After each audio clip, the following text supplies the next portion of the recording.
Татарстанда «Здоровье на производстве» іштегі сәлемәтлік акциясы башланды. Республика рәйсі қушуы бойынша башлангыч стадияда мөмкин болған жетіштіру ауруларын ашықлау үшін һәр ішші һәм цех ыстасына барып жету мөһим.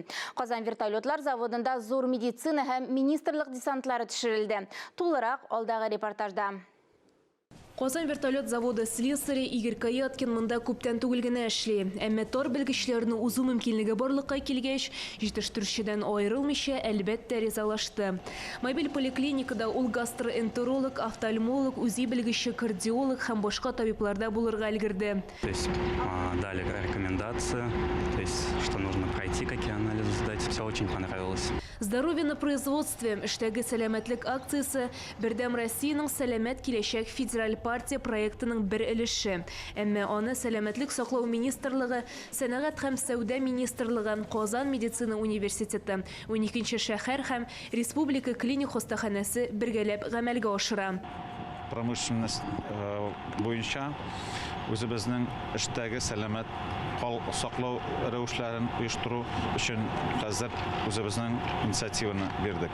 Бу инициатива буенча барлык безнең предприятиеләрдә катнаша. Акцияның төп мәгънәсе производствода эшләүчеләрнең авырларын ачыклау гына түгел, бу хезмәтне саклауда, цехлар арасында спорт ярышлары да, авыруларны нәтиҗәле профилактикалауда.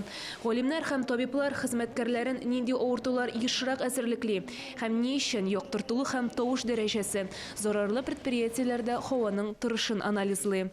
Татарстанда сәламәт киләчәк федераль проектының иҗтимагый советын Дәүләт думасы депутаты Ойрат Фәрәхов җитәкләде.